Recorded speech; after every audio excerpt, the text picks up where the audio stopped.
to start the stream here. And we're live.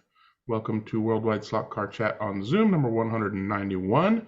I'm your host, Greg Galb. The gang is all here with Mike and Jim and Luff and Ed and Don and Dennis and Paul and Garth and John and Jeremy and Courtney and John and other people. We're going to open today's chat with a suggested topic of, and we might do other topics if we have time. This one is going to be another one from Dewann, which is, what kinds of things do you do when you get one of those laser cut buildings from like Magnetic Racing or Slot Track Scenics or whatever the case may be to prepare your painting area, if you have a special area or do special things for the painting, and then the item itself, you know, what kind of preparation do you do to the pieces before you paint them, and you know, what's kind of your basic process. And also if you don't do those buildings but you do cars and want to talk about your method of preparing your area and preparing to paint cars. So I don't do any of that stuff because I loathe it to the core of my being. So I have nothing to offer in this regard. Paul's got his physical hand up. We're going to go ahead and take his suggestions. Go ahead, Paul. Well, on the cars, I make sure the body is absolutely spotless. Any imperfections on the body where they got the molds, where it's come out the mold, I clean it all down. Wet and dry. I find wet and dry best thing to do. Then I go over it with it's like a tack cloth, but it's what they use in the paint, in the car paint booths and that. It's like a degreaser. You go over the whole thing, and I just blow it over with normal car paints. Primer. This one was used with just normal blue and the primer, grey primer on that, and that is. And then I seal it again afterwards. I don't know if you can see the shine on that. And that's with just a normal car lacquer. Everything I use is from your local auto parts place where you get all your paints. We go to Halfords. And that's it. The decals I just put on normal, and then Bosch over with the clear coat over that. The buildings is a different thing. I find I had to completely sand the buildings down completely. Then I use grey flexible plastic primer over it, and that seals it even better. That I find that the best thing to do. And then like on my gantry, I just use normal car paints on that as well, the whites and the greens, and basically that's it. All my spraying is done on the back of my house. I've got it's like a big greenhouse lean-to. We call it Leiden. And I just cover the garbage bins in big bits of paper, put a big cardboard box up and blast it to pieces with the paint. And that's it. As long as it's a well-ventilated area, that's all I use. And that's what it is. It's a well-ventilated area. And I'm happy with the results I get on my cars and on the buildings and everything. So that's what I do. Good. Yeah, good stuff. Thank you for sharing. Anybody else? It looks like Jeremy's got his hand up. Go ahead, Jeremy. So as someone who's into the laser cutting business, making tens of dollars in it, what I like to do is take Windex and wipe down the wood, because any of the laser char that's like around the side, you'll get like, you know, it's a white wood, but you get brown edges and stuff. Windex, I don't know if it's the ammonia in there or whatever it is, but it kind of removes all that charring for you. So wipe it down with that. And then what I like to do, this is what I use for when I paint. I do not, you know that, but Minwax wood finish. Now this is a solid color stain. They also have a semi-solid, but it's a stain and it's water-based. So that's kind of why I use it. You know, you get your three primary colors, and that way if you need to mix a green, you just, you know, the yellow and blue a little bit, make a green for you. And it's like you can get it at our Home Depots around here, have it, but it's like 16 bucks. This pretty much will last you forever.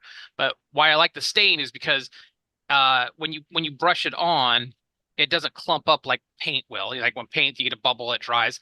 This just keeps soaking into the wood, so it's down, 3 or 4 layers. So if you get to where you got the wood and you're like, that's too opaque, I just take a little sand paper and scuff it off, and now you're back down a layer, and it looks, I mean, it almost looks weathered at that point. And then if you want to go over it again, you can, or you just leave it a little weathered. So anyway, Minwax wood finish, solid color stain. You buy it in clear. You just go and take it to the paint, and they'll add whatever pigments you want. So you can also get custom colors if you really needed to. That's my pro tip for wood. That's awesome. That's the first time I've heard any of those suggestions for that. So yeah, super good information there. All right. Anybody else? I know there's some more guys who do painting of cars at the very least. But yeah, so suggestions are welcome. Don't see any physical hands. Don't see any virtual hands. I guess we're going to go ahead and move on to the other topic. What you got? Let me ask this question. Does anyone out there use or have a setup? It's like I won't call it, well, let's call it a makeshift paint station. It's like a cardboard box. Yeah, paint booth or something like that. Well, maybe John will have a suggestion. Mr. Weber held his hand up. Go ahead and say what you were going to say. Yeah, like most of us probably, I've been building plastic models, cars, airplanes, what have you, for 60 years or more. And for a long time, rattle can or using a bristle brush was all we really had. And lately I've gotten into airbrush, and it's really neat. It's pretty tedious. You have to clean the thing meticulously every single time you use it. And I do like the fact that now there are lots of water-based acrylics and stuff that are really high-quality paint. You have to handle them differently. But recently I bought a model off eBay of a Ferrari, and it was, I may have shown it. It was a 3D printed model. It's pretty nice, but it had, when I opened the box, when it arrived and I opened the box, you could tell this guy used a rattle can. It was like he painted it on the way over here or yesterday, right before he stuck it in the box, I guess. And you get all this off gas of volatiles. Airbrush with acrylics, there isn't any of that. So except for the cleaning and the space it takes in my closet here, the airbrush there are lots of stuff, and you have your airbrushes, your compressor, the booth, got to have plenty of lighting, all the paints, the different paints and reducers and all those things have to be carefully managed, and which is not what I do, but they really should be. And if you're interested in checking into airbrushing, there's a really, really good YouTube channel by a guy named Barbados Rex. And the Barbados is spelled with a T near the end instead of a D, like the islands Barbados. Otherwise, it's the same, Barbados Rex. This guy's really good. And you can really learn a lot of stuff. And I think I've done a couple of rattle can slot cars, and the base coat finish turns out really, really nice. When you try to mask it and add anything else, it's really easy to get into a mess with them, I think. And then, you have all those odors and things that you have to deal with. But all that stuff was done outside also. But anyway, that's pretty much all I have right now. Thanks. Found Barbados Rex's YouTube, and I just went ahead and posted a link there in the chat, and I'll put that in the description for people watching this video later. I'll drop it on YouTube, on the YouTube chat real quick here. Dennis put his hands up, but John Kitt had waved about Dewann's other question, so I'll let him go first. Yeah, I was going to say, I actually have a portable fume hood or spray booth, and it's really rudimentary. It's made of aluminum, and it was sized to guess like a furnace filter, and I have a squirrel fan that's actually 12 volts. So I actually use like a 12 volt transformer, for lack of a better description, and it actually vents out a window, and it works really well because I really like spraying automotive lacquers, which are great to use, but oh my gosh, are they ever not pleasant to breathe in. What do you So, feed the squirrels? lacquer nuts. Yeah. Yeah, I mean, when I was still discovering how much I hated it, I had one of those paint. It was, it's a manufactured, booth that basically all the sides and the top all fold in so that you can put it away. But when you open it up, it's it's got a like 16 by 18 or something, and then it's got a filter in the back, and then it has a fan. And the one I got came with the pipe and a flexible tube, and you stick it out the door or the window or whatever. My son has that now for when he does things. But yeah, you can buy stuff or make stuff. I've seen people use boxed fans with a furnace filter taped to the back side of it. And yeah, like Jeremy's got something like that. As long as you have something to, if you're doing it inside, right? If I spray paint anything these days, I just take it outside and I spray it on a piece of cardboard or whatever. Yeah. But if you're doing it inside, I've seen people even convert range hoods, right? There you go. Yeah, for sure. Yeah, anything with a fan and something to help contain the fumes and overspray and then suck it through a filter of some sort. Yeah, because you really want it to John's earlier point, the sort of light ends, and when it's really just starting to sort of cure, you really want to get those out because they're usually the most volatile. Yeah. All right, let's go with Mr. Sampson. What you got, Dennis? I was just going to say that, let me share my screen. I managed to find one of these secondhand. This one's on Micromark, and this is a big one. They have two in their catalog. Unfortunately, it looks like they're both out of stock right now, and they're quite expensive. But I found one used, and the one that you were talking about, Greg, the little fold-up ones. I think you can find those on eBay or Amazon quite easily. Yeah. And they're really quite nice. But I have one of these. I don't need it quite as big as this, but it does because it takes up a lot of table space. But I have it ducted to the outside as well, and that helps a lot. So yeah, there are a number of those options available. That's better than my cardboard box. Well, it looks nicer. yeah, sure. I mean, they don't look like that after a while because, when you start spraying, there's masses of overspray inside the things, Yep. And I mean, I can't really talk about painting, certainly not the buildings because I haven't really done any of that. But cars and so on, of course, I'm spraying Lexan bodies just about as much as I spray hard plastic bodies. And basically everything here is done by rattle can. I don't have I have access to an airbrush. I have access to a couple because my wife has a few. But the hassle of having to clean the damn thing afterwards is way too much for me. I'm way too lazy to do that. I would much rather just grab a Tamiya rattle can and go from there. Well, Dennis, to that point, I mean, I'm a bit of a heretic. I used, I don't remember if you remember, Testors came out with a line of Aztec airbrushes. Mm-hmm. And, most people poo-poo them, but honestly, they're so easy to clean because, everything's in the nose and you just run a lot of whatever the thinner that you're using through it, and it works a treat. Mm-hmm. And I really, really love them. And now, because people don't like them, they're really not expensive to pick up. On my airbrush, I use water-based airbrush paint, and I'm just wondering how that would hold up on cars. I use it for miniature models, but I don't know if you could coat it and then it would hold up or not. Oh, they'll hold up, Jeremy, because basically acrylic paint is liquid plastic. That's really what it is. So they should hold up quite well. I'll have to try that sometime.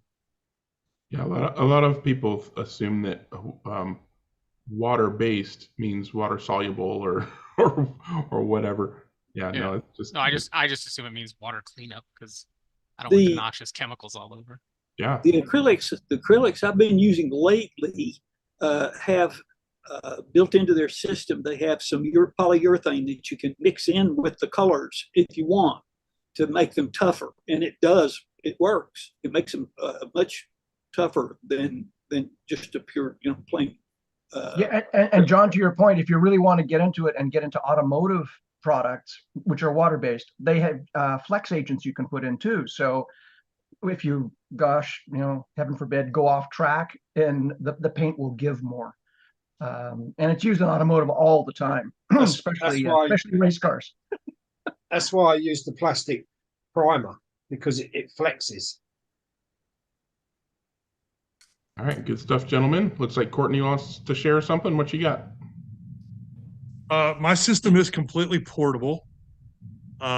This is what I use to paint Pinewood Derby cars. I would put that in the axle holes. Slides right in the car. Boom. I always had a problem getting up this way. Tamiya, rattle cans. I don't like to paint. I have no shelf queens. They're all race cars. So all they got to do is get up. But I have been feeling a little guilty because Chris's stuff does look really good and it's fast. I'd like to be fast and just look okay. So on a dowel rod, a little bit of there, just walk outside, Tamiya primer, Tamiya paint. Easy. And Dewann, you sent it over. I was going to say, don't forget, like back in the day, the Ferrari sports cars that drove like a Mille Miglia and so forth, they looked like they were painted with a brush, because they probably were. Yeah, with a broom. They were painted with a broom. Yeah. Yep. Courtney, do you warm your rattle cans up? Put them in warm water? So that's funny. Most of the time, yes, but it was actually cold this week, and I painted this car and did not warm it up. Well, over here it's cold anyway, and so that's what I do all the time. I always put everything. I put everything in boiling water, leave it in there for a couple of seconds, take it out, turn it upside down, and give it a good shake. If you have a 3D printer, just set it on the bed for 5 minutes or so, and it'll warm up the temperature. Yeah, most of the time I do. So I used an old heating pad to heat the cans up. There you go. Portable. Just wrap it in the heating pad and leave it for about 15 minutes or so, and it's hot. Yeah. All right, great stuff, gentlemen. Anything else anybody want to add to the topic? I guess not. Let's do some show and tell. I have a video that Courtney sent to show and tell. Do you want to talk about your car some more, Courtney? Yes, I'd love to, and I have another show and tell on top of that. Do you want to do that first? Or do you want me to show the video first? No, let's do the video first. Let's go to the video, Greg. Yeah. We'll do it live. Go to the video. So last week I did that. Pablo calls it, he calls it the Fear and Loathing car. So like Fear and Loathing in Las Vegas. And this is that big car on track at our local track in Cleveland. And you can see it moves along pretty good. Can you guys hear the sound? So you hear that wheels, those wheels are screeching in the braking. Yeah, it's got a little chatter. We're taking the bushings out and putting ball bearings in it. And that's me with my total race stance. You can see how aggressive it is. So the other thing I have is what was the scale on that car again? Courtney, what was the scale on that one? 1/18. 1/18. Okay. Do you have it to hand that you can hold it up? I don't. It's okay. It's over at Paul's being touched up, but because it was fresh, I thought I would share the video. Yeah. And since my technology skills aren't up to snuff, thus, yeah. Thank you, sir. Yep. Courtney, was I wrong? Was I wrong, or were you wearing driving shoes? No, I was actually wearing Canadian. Those are old ice hockey skates that I took the blade off. I like to wear those around just because they're so comfortable. Well, yeah, that's why they look so familiar. Okay, thank you. Okay, what Everybody else? loves a smart aleck. So our friend Yana sent me a car to play with, and I've assembled it GT3 specs. It's got a not a a Piranha 25 in it, and it's a 1331 gear, Vanquish tires, NSRs up front, NSR plastic rims.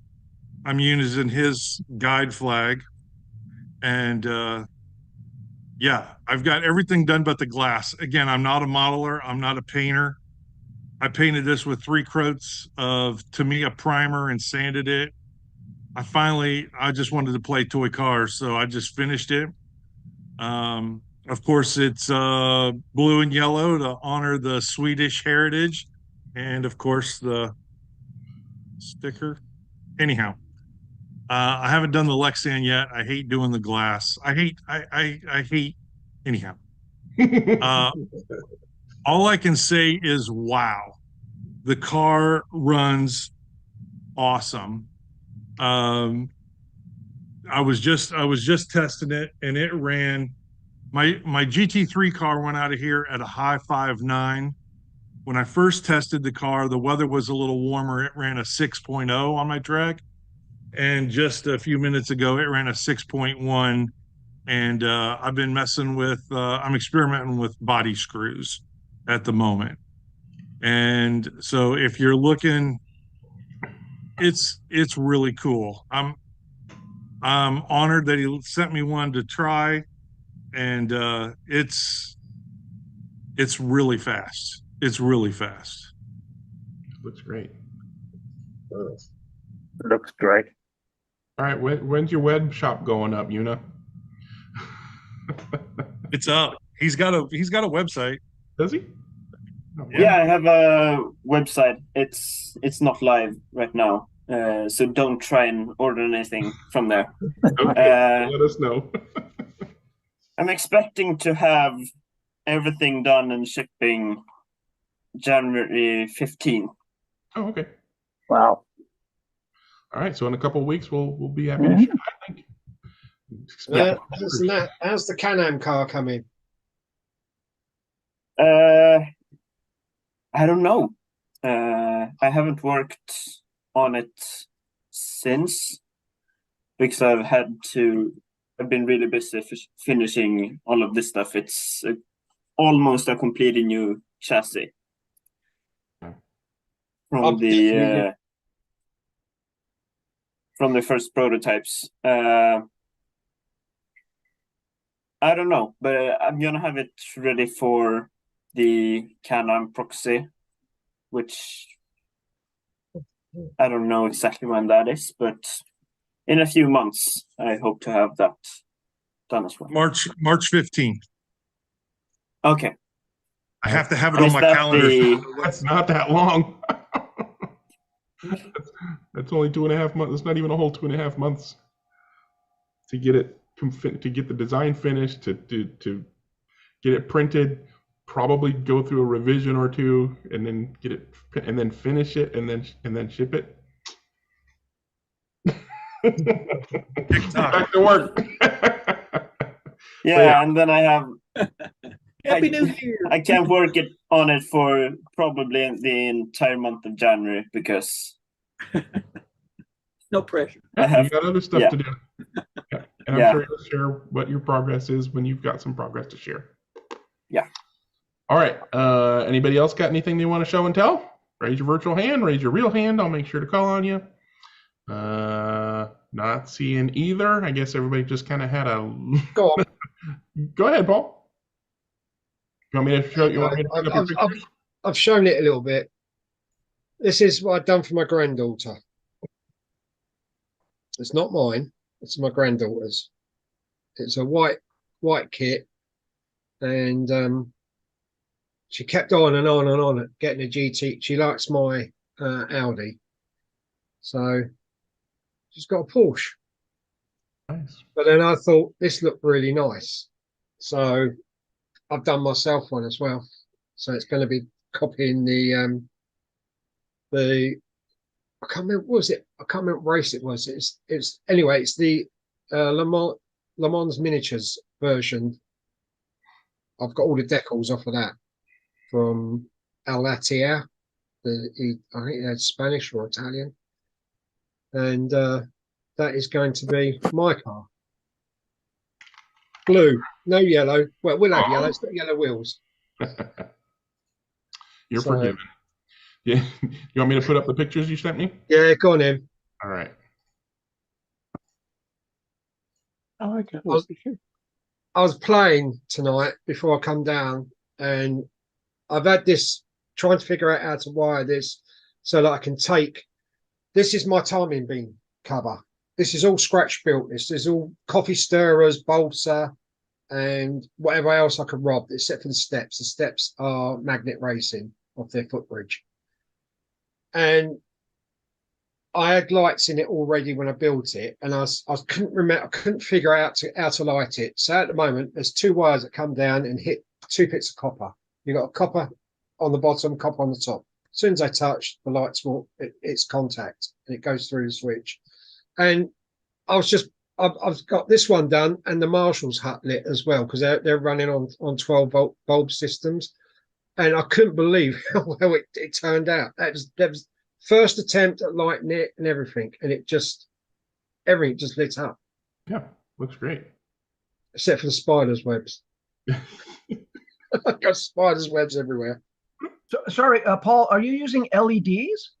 No, they're grain of wheat bulbs. Oh, nice. I bought a load of lampshades from China, and I broke all the LED because they're only 3 volt, and I took all of them out and put 12-volt grain of wheat bulbs in them, and it lights the track up lovely. It absolutely is a picture of the end. When I look at from the other side from the drive, this is the Marshall's hut. There we go. That one. That is, you got the light of the tree. For what the bank has been lit up by the actual lamp posts, and the actual. The amount of light it throws. Sorry about the Magnus tin now. I didn't notice that was in there when I noticed. But as I say, that is, I just connected it all up through the switch, thinking it's either going to blow or work. And I couldn't believe it. It all actually lit up. Looks great. But I've got one more section of lighting to do, and that's it. And I'm going to have all these main lamp posts are going to be lit up on dimmers. So I can adjust the brightness of the lights because at the moment they're very, very low. Yeah. And when you have all the buildings lit up, all the pit lanes going to be lit up, all the control towers going to be lit up. It's not enough light coming off of them lamps. So. Gotcha. So again, Paul, sorry to interrupt, but what are you using as a power source to light everything up? A Scalextric, an old 1970s Scalextric transformer. There you go. And that is it. It lights everything. Did you want to talk about the tower? The tower that's the first one I've done. This is the kit that Scalextric's done, and it's the tower that Bruce McLaren hit. It last one of these at Goodwood, and that's what killed him. But this, I put brick paper on the outside, so that's all embossed wallpaper, and I super detailed all the windows. I painted all the inside full diamond white. The outside is all full diamond white. The handrails are spruce green. I didn't like the handrail, but what the Marshall. So that's coffee stirrers, cut, mitered, and stuck on. The floor is also coffee stirrers, mitered, cut, set in, and that's it. And I painted. All I've done was detailed the seat and the mark where all the flags are, the telephone and everything. And I stuck 2 Marshalls in there, which are the MRRC copies of the monogram ones, I think. John will. Now, with all that mill work, are you part of the union? Is that a spider web? Look at that. Yeah, that is a spider web. Oh yeah, it is. I couldn't believe it when it all lit up. I thought, blimey, it's but yeah, it's every lamppost is absolutely smothered. So you know, It is what but it it's is. getting there. It's slowly getting there. That looks great. Pit lane's next. That's going to be done. The other half of the footbridge, because it's a 4-lane track, the footbridge is only designed to go across 2 lanes. Mhm. So I've got another one. So that's going to be joined. So you're going to have from the other further up this Yeah. way, going this way, going where the Magnus tin is going to the chevron sign. That's the entrance to the pit lane there. So the control tower is going to stand there, and there's going to be a footbridge behind it that goes across to go to the infield. So, and I'm stretching the footbridge. I've still got one more set of legs and a tower, and all the rest of it. So I'm just going to put some. I've got when I was building the aircraft and that. Yeah, it's up there. See, you can just see beyond the steps. There's a gap in the wall. Well, that's where the control tower's going. Yeah, there. That's where the control tower's standing, and the footbridge is going to go across there behind that other lamppost. I'm going to put birch sprues through the middle of it to stop it from sagging. When we was building the gliders on the wings, that's what went through the whole fuselage to stop the wings from being torn out. Yep. And I think that will hold that perfectly. Good stuff.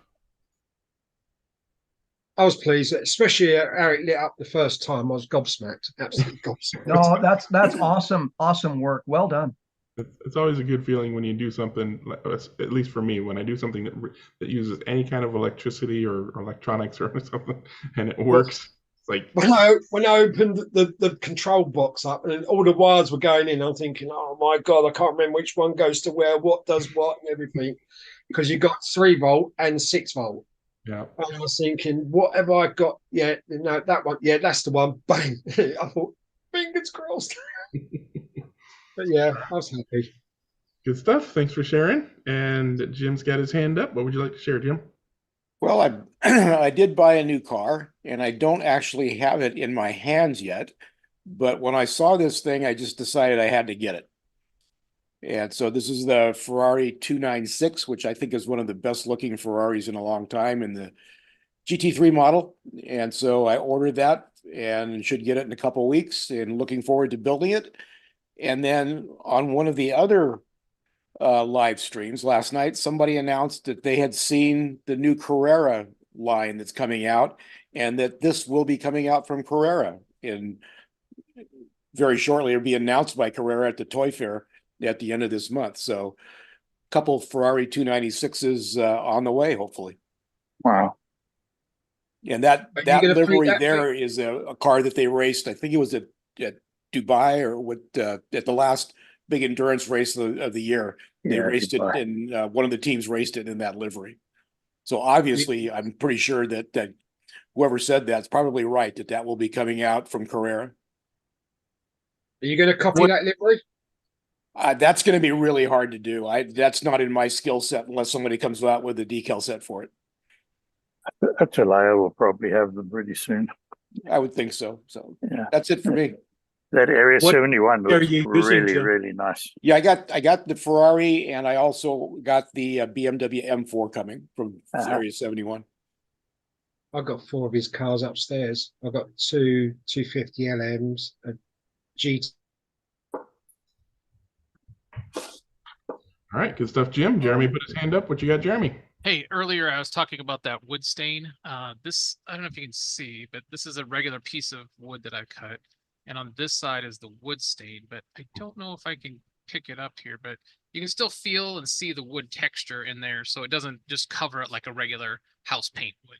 So you still see the wood texture, and any lines you get cut in the laser still come through. So it doesn't cover up those lines when you're painting your wood. So nice. That's just I wanted to share. Let me actually talk about that. Maybe my light's too bright. I don't know. Garth sent pictures of the one that he sent. Where is that? I can't get it up. He sent me pictures of his green car stand that you made for him. Oh. And they're really good pictures. and I thought that would kind of show things. But of course, I can't find the pictures Like, now. I just wanted people to know about that product, that just because I've done it before with wood or with actual like house paint, and Yeah. it goes right. It removes a lot of the lasering What is parts this? that you've had. What is the stuff you use to take the burn off? To do what? What is Windex. the? Just any kind of like blue glass clean. cleaner. Oh, so Winderly. Yeah, whatever. You guys probably had the same stuff over there. It's just called something different. Probably needs to have ammonia. So if you have non, I think it's something. Yeah, it's the ammonia, but it cleans that brown, the goop that you'll get wherever the lines are. Yep, the burn. That's right why off. I didn't like the steps on the magnet steps. They put a line inside the step, and it burnt it in so. And I thought, there's no way I'm gonna. I put all my own. I built my own balsa steps in, but now I know. I'll give it a Yeah, go. it wipes right off usually. Alrighty. Anybody else want to share something, or should we move on to Club Corner already? We're going to have plenty of time for another topic to talk about. Let's go ahead and get Club Corner out of the way. If anybody's got any past, present, or future slot car racing they want to talk about, raise your virtual hand or your real hand. Mr. Weber is waving his real hand. What you got, Mr. Weber? This is circling back just a little bit. Sure. We Courtney showed how he holds his stuff, and then since I switched to airbrush and have been doing some painting with it, I took to using. I'm going to take the meat out of the microwave. Excuse me. Somebody forgot he was unmuted. Oh, okay. And this is one of those what they call a third hand or something like that. Little gizmo you can get at Harbor Freight. Yep. Sometimes they have them. I think I paid $3.99 for these. I got about 3 or 4 of them at once, and more expensive now. But then what I do is I have a piece of foam. I'm not sure what kind of plastic foam it is. Anyway, it fits fairly tightly in this area, and then use the little claws with some of the third hand with some push pins, and then you can just put the push pin in, and it's really stable. Of course, I'm not taking this outside to paint it. I'm doing it in my little booth here, so that makes things a little different. But this works really well. You put it on the rotating stand and zip it around. You can tilt it over, front, back, whatever. And it's relatively inexpensive. And then I found this stuff called Glad Cling Wrap or something like this. See, I've got a roll of it that works good for masking large areas. It's press and seal, and maybe marketed by Glad anyway, and it works real well. Also, so far, that's it. That's what I have. Stuff. Yeah, the helping hands. That's the one I use, Greg. Hold on, let me spotlight you. Yeah. Which is just spring loaded. Yeah. I printed it off, off my. Did you? Did you actually? No, it's a wasp one. Yeah. But no, I that just goes in and you can do what you. Yeah. Nice. Nifty. It just shows you that nobody owns wire coat hangers anymore. Yeah. They've all been used in some kind commodities. The wire. I used to use it for aerials on my car. Yeah. All right. Thanks, John. And Mike, you got your hand up. You want to talk about some racing? Sure. We didn't actually have any regular races this last couple of weeks, but I had a buddy come over we were supposed to go up cross country skiing, but that didn't pan out because of, number one, he got COVID. Number two, the weather was crappy. But at any rate, he stopped by on his way back, and we had a couple of races, and man, he was really good right off the bat.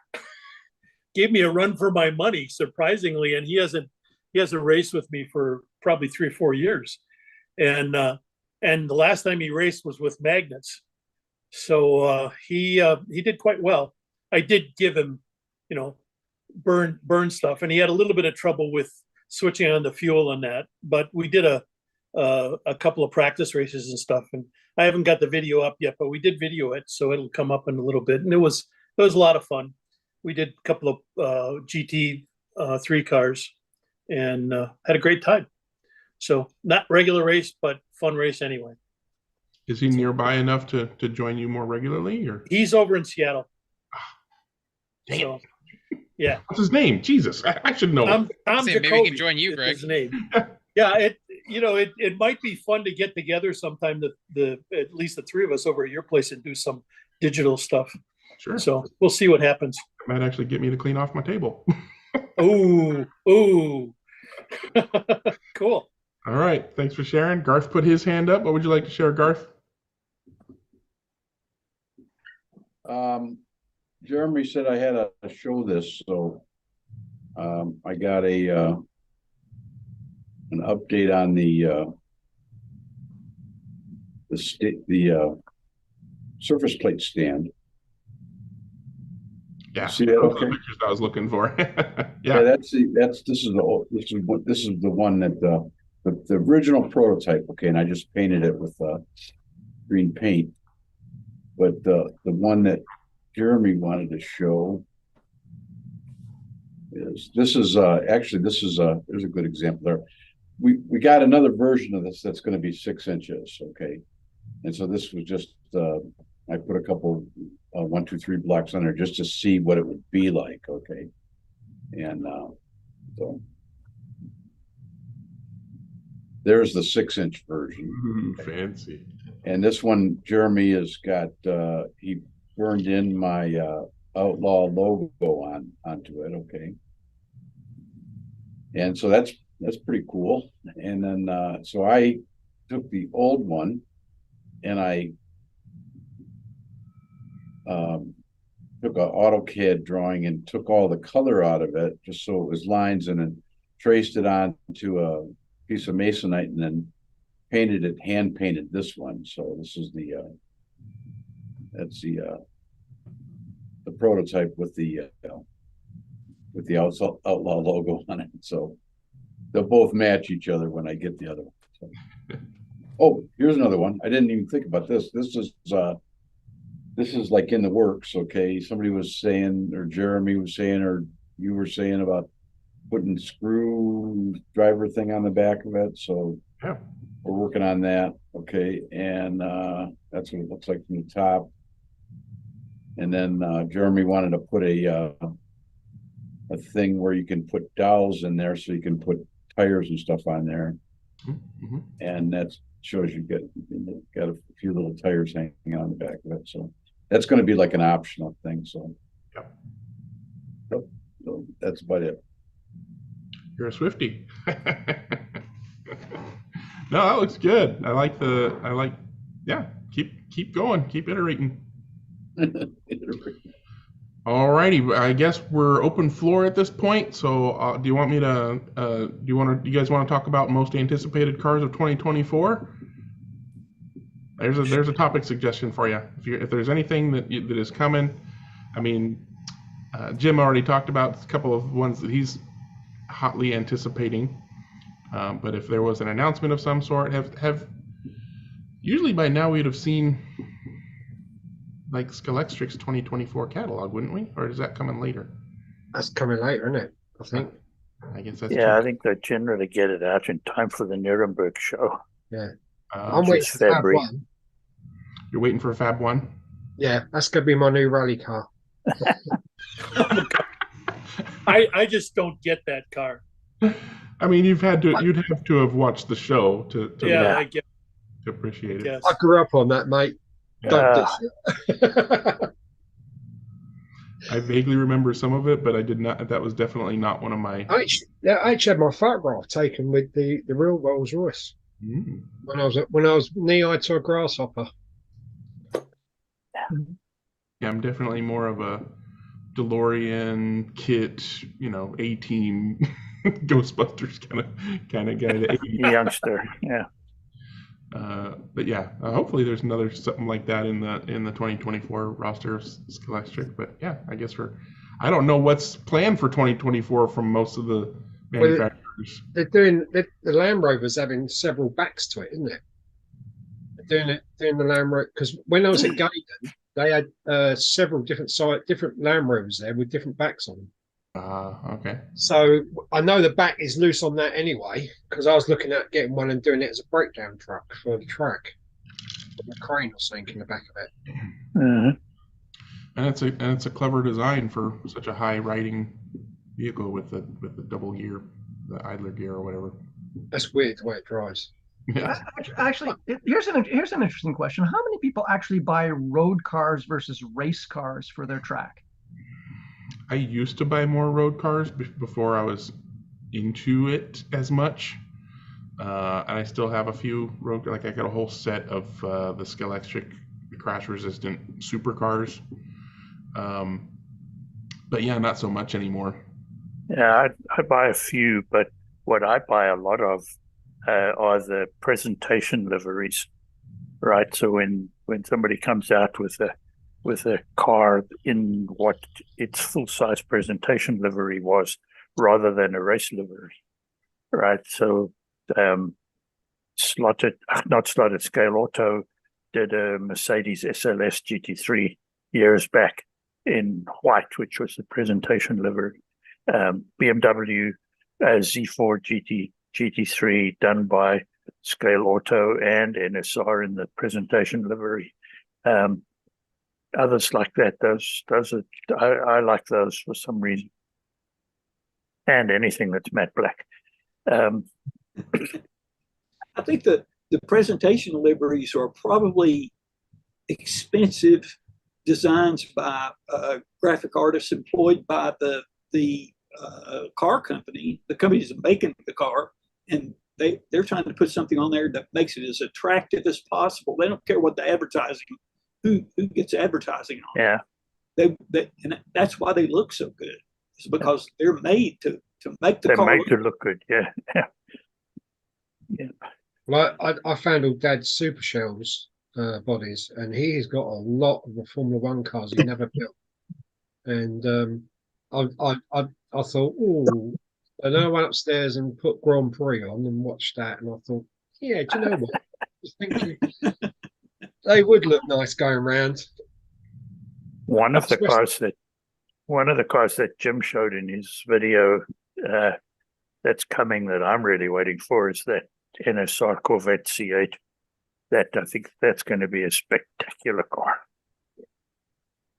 Yeah, it's gonna be fast too, I'm sure. It'll be fast. It'll look good. It'll the whole deal.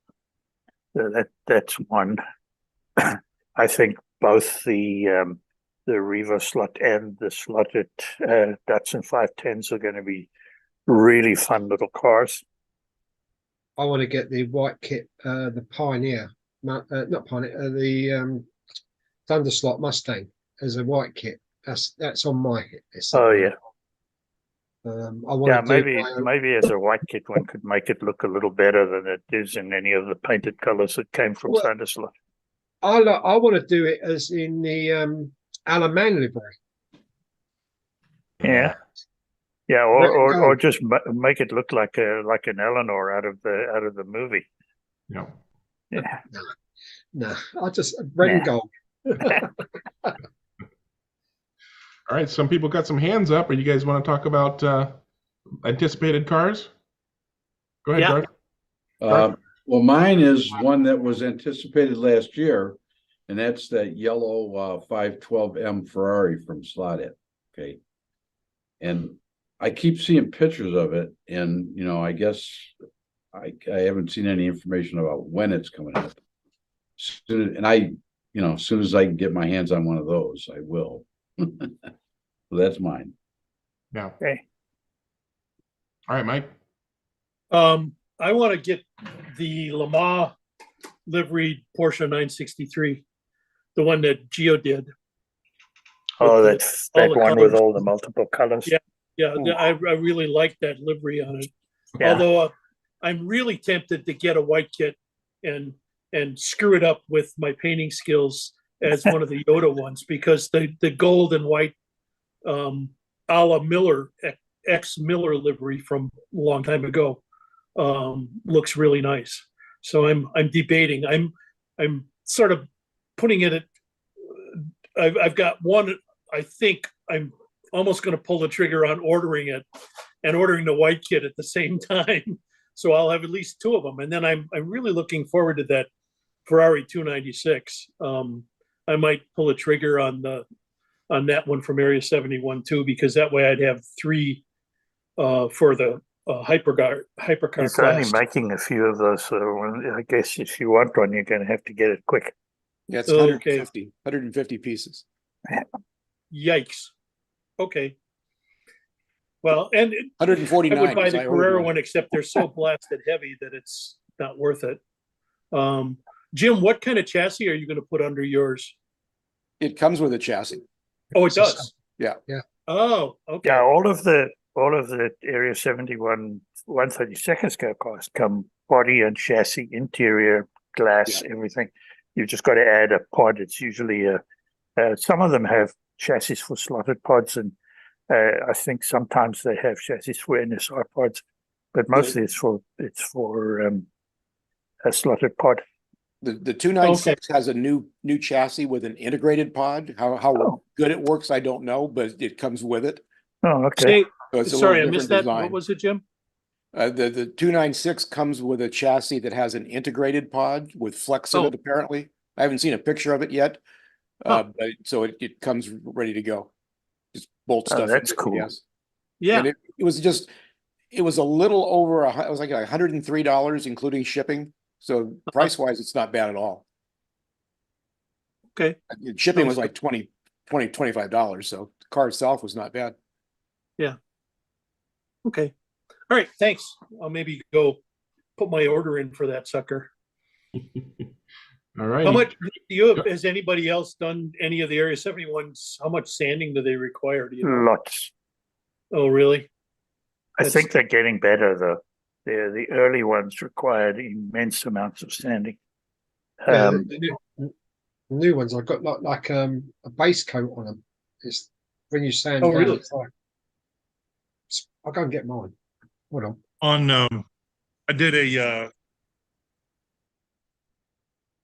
the California 250 Spider for a proxy. Mm-hmm. By the way, I won the proxy. Toot toot. Oh, good for you.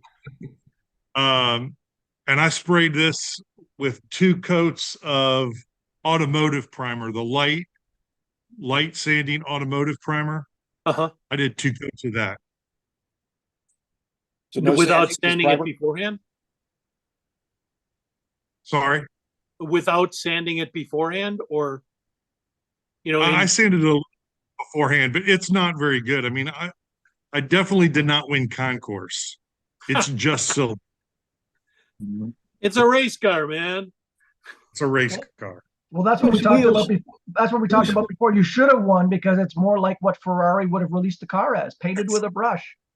Yeah, that's right. Yeah, sometimes I look at these cars that the German guys produce, these 124 scale model car racing cars, and those things, the paintwork is so perfect. And I think to myself, those cars never looked like that when they were brand new. And in the day, there's absolutely no way that the paint looked like it was 3 feet deep on those cars.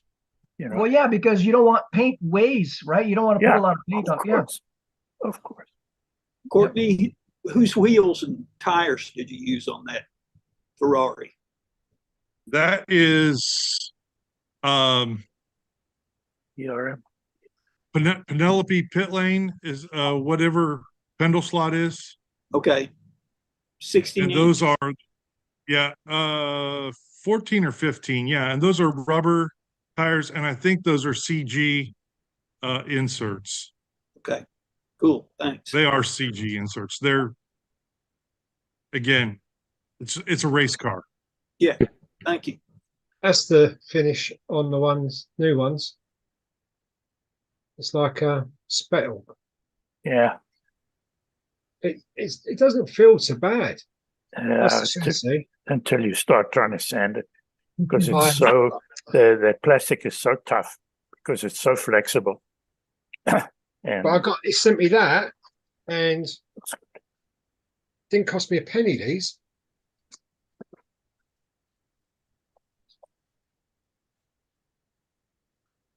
God knows what I'm going to do with this. I might paint and give it to Maggie. Oh boy. TR. Testarossa. Yeah. Nice. Oh wow! Hey, Crockett and Tubbs, way to go! Yeah. Crockett and Tubbs. How wide is that, Paul?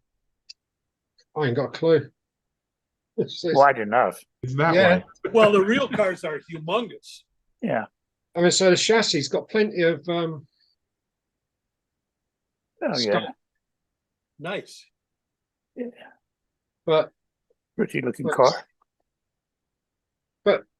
for nothing. I mean, say he's supposed to be doing me a 917-1030, the Seneco Porsche, and he's had problems with that. So, and while I was waiting, he sent me these out. So Nice. Paul, zero seems to be your price point. I know it's good, isn't it? I would not take those for zero because they would just Oh. sit around in my garage. But you know, that's a nice car. I might do something with that one. Yeah. That's beautiful Ferrari. But what? I don't know yet. So Wasn't Hey. Steve McQueen's brown? He had one of those. I thought he had a brown one. Well, you have to remember when Enzo owned the company, all road cars there were no red road cars because red was for racing.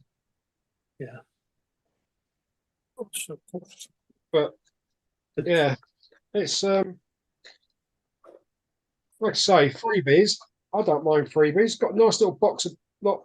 So you've got all the interior, the glass, all the gubbins. So All right. Well, we want to see progress.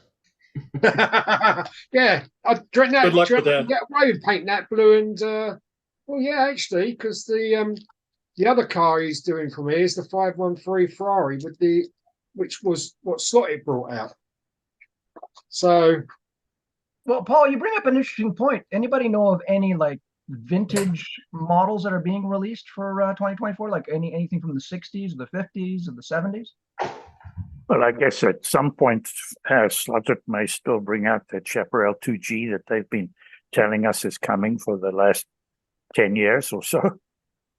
Yeah, that's the 2F in the Targa Florio livery, if you want to call that livery, just numbers. That's the model I'm waiting on. Mm-hmm. It's it's not just numbers because there are little details on those cars that changed from one race to the next, and Maurizio is really good at replicating that. So by the time they get the Targa Florio one out, it will have the extra scoops on the front hood, and it will have the radiator outlets on the rear fenders and the blanked off rear end, and it'll have the different wing uprights and all of that kind of stuff. Apart from the numbers and the extended mirror that the Targa Florio car had. yummy. Yeah, you know what Hap Sharp said about racing that 2F in the Targa Florio. He said it was like riding a horse in the stable. Yeah, he said it was faster up the hills than it was down the hills. He said it was just so big for those roads. Yeah. It's like a racehorse in the stable. All right.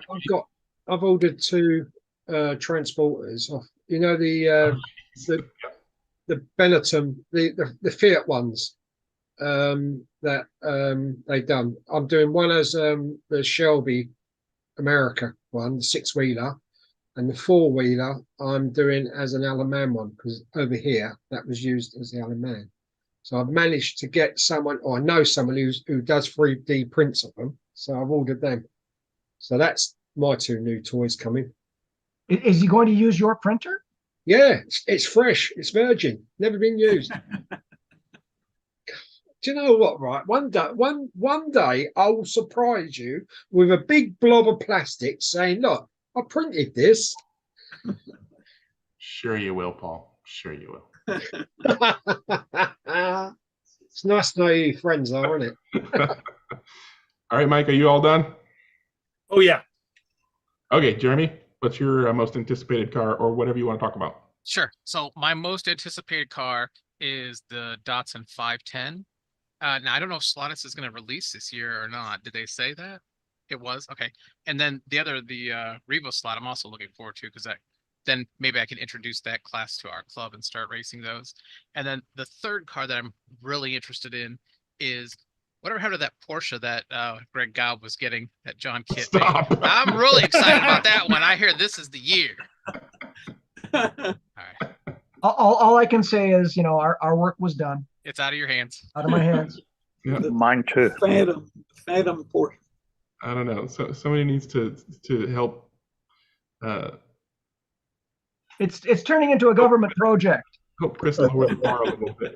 Is it still in Canada? Did it clear customs, or is it being held up? It's still with Mr. Walker, I believe. Okay. Yeah, Chris has it. He's just he has very high standards for the decals that he's not going to put on decals. We're gonna have to change his last chassis, so we know how the detail that's going to go into that. Yeah, but we're gonna have to change his last name from Walker to Crawler. Yeah. All right. Well, at this point, you're being very brave tonight, John, aren't you? You've had some man-up tablets, haven't you? I just knows that Chris is not going to be watching the YouTube version of this. He's not here right now, so I'll email him and say, "Yeah, you hear what your best buddy John's been saying about you." Oh boy, you won't regret the Revo slot sedans, Jeremy. It's I think it's become my favorite class. Yeah, there's guys in our club that are already talking about getting into it, but I really want that 510. So I'm hoping that we don't do it this year. I hope next year, or when it comes out, because I don't want to have to settle for buying something I don't. The 510 should be out very soon. Oh, really? Okay. Not the slot, at the Revo slot. Okay, so maybe there will be time. Maybe I'll be able to get it. When I talked to Alan last time, he was saying around Chinese New Year, which is coming up fairly soon, I think. Yeah. Okay. So really, I don't know, but I'm pretty certain it'll be first quarter for sure. Oh, nice. Get the G25 tires for it. Yeah. Just saying. So I've been on the G25 tires in our club, but a lot of people are still in the club are not on the G25s. Do they work at your club? Not yet, but I don't have a good tire truer, so I think I just need to get them trued a little better. How Once could I get you them, not have a tire truer, Jeremy? Well, I have a few different ones. I just don't have a hoodie or hootie. So you don't need a hoodie. I think I do for these. I think you got to get them really precise. I just got an order for G25 tires from a friend of yours. Yes, of course. Let me true them for you. With inserts. Greg can print you a nice 3D printed tire truer. I've got like three of his. I've got three of those printed ones, but they work great for the axle ones. But I think I need the machined precision, because those G25s, you got to go real slow and real long. I mean, it takes a long time to get those going. Do the alcohol hit like me and Jim? Yep. Yeah, I do. But I don't have 12 hours to sit there and babysit tires all day. I mean, it takes a long time. 20 minutes, Well, it depends upon whether you've got to run them down. I really run through with a screen, and just to true them up a little bit, and then polish them off with I think 220 grit, and they work great for mine. If you've got to bring them down to a certain diameter, that's a different story. Yeah. But if you just have to true them, use the drywall screen at 100 grit, and it works fairly quickly. Don't overheat them, but that's fairly easy. And I do it on my regular axle style tire truer that I've got here. That's an ancient POS, and it works fine. So, you know, if you're fussy about the size, yeah, it's a big deal. But otherwise, I've even run them, you know, for a quick, after I get a new car and I'm racing it the day or something, I'll run it through the screens and leave it that way, and it really works really well.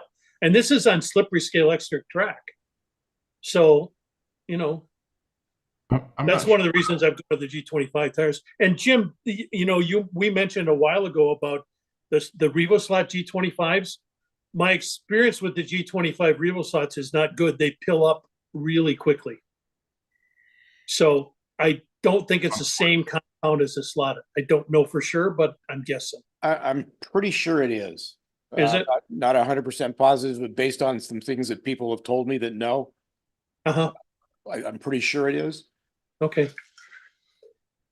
Well, the only time I've tried the G25 with the RevoSlots is on the Group 2 cars, and they've balled up pretty quickly. You're on Polycar track? No, I'm on Scale Extra track. Because I've had no issue with them balling up on wood tracks, but that's a whole different ballgame. Yeah, it is. It is true enough. But my Scale Extra track is pretty rubbered in. So you know that may have an effect on it. I haven't tried them on the Polycar track very much. I haven't run the Polycar track that much yet, but they work fine on that. Almost all of my cars now have G25s. The F1 cars have the Polycar G25. Yeah. RevoSlots have the RevoSlot G25, and the other cars have the slotted G25.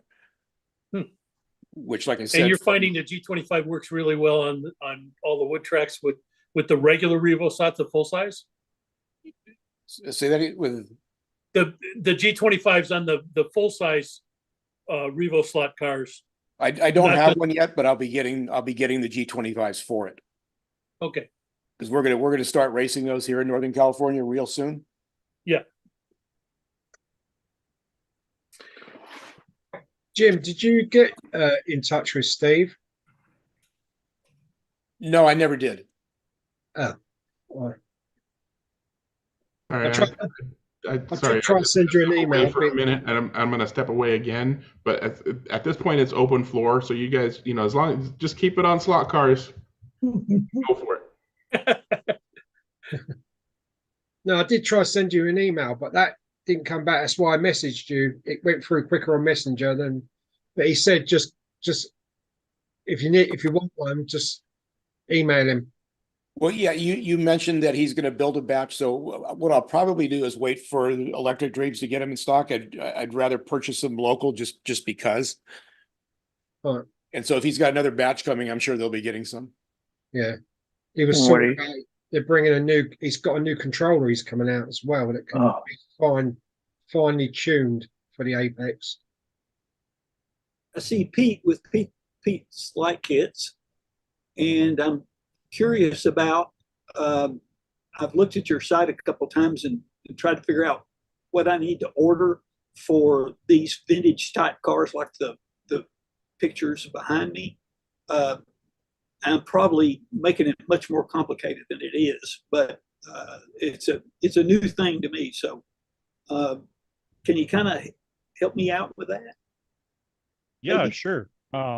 Basically, if they're the choices that I offer are either cool white or warm white, and I like to stick with period appropriate. So if it's an older car like the ones you've got there, then probably a warm white LED. And then depending on how much area you have for the light, I can either do a surface mount type light, which is only about 2 millimeters thick, but it's about 3.5 millimeters square. So it needs a fair bit of horizontal and vertical space, but not necessarily back to front. So if you want, just shoot me an email with some pictures of the cars that you want to do. Maybe take the bodies off and take a picture on the inside and the outside, and then I can recommend the appropriate LEDs. Okay. Do you? I can't recall whether, I think maybe you do, but I can't recall exactly whether you do. Do you offer like a generic headlight bucket or that kind of thing? No, Because not really any buckets. Okay. I mean, I thought I might have designed some at some point, but no. Okay. Like I said, basically when I put light kits in a car, I'll take the car completely apart and modify things so that I can put the lights in behind the lenses, so that when you look at a car that I put a light kit in, you really can't tell if there's a light kit in it or not until you put it on the track. Okay. Okay. Thank you. Thanks very much. All right.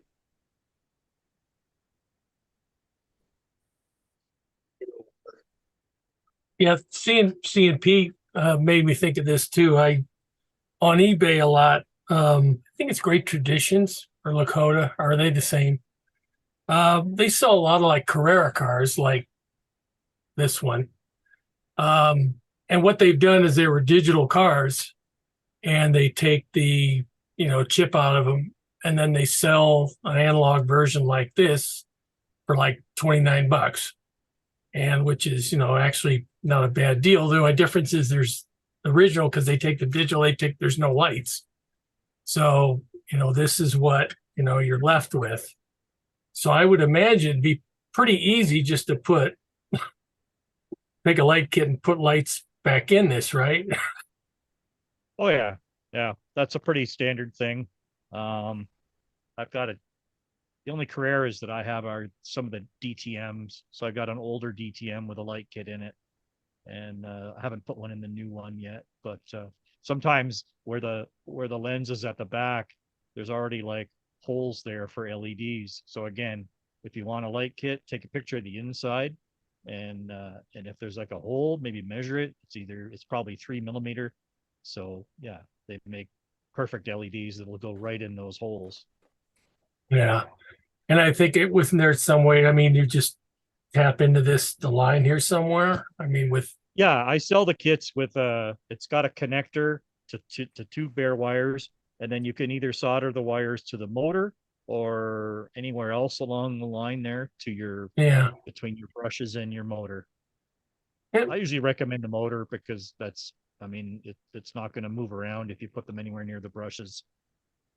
Yeah, sounds simple enough, but yeah, they sell a lot of these, and that's the only thing. Once they take the chip out, then there's no lights. But I figured you could add them back in. You still have an extra pretty good deal on a new car.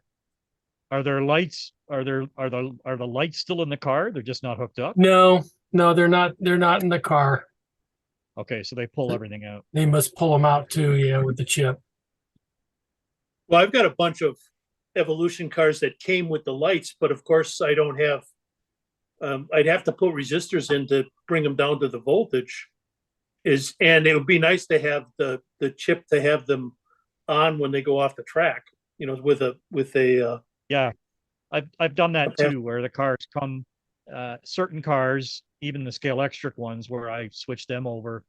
If I like the way the stock lights look, then I'll just wire something. I'll wire in a cap and the resistors and leave the stock LEDs alone.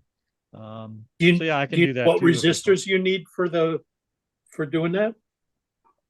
Generally, I make my kits so that they work up to about 12 volts DC.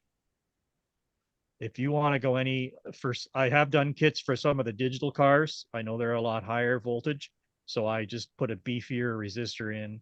So again, when I make everything to order, so if you have any questions, let me know.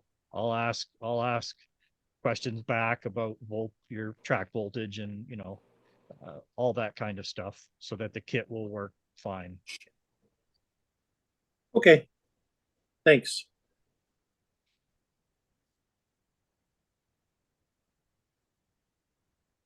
John, what are you smiling about?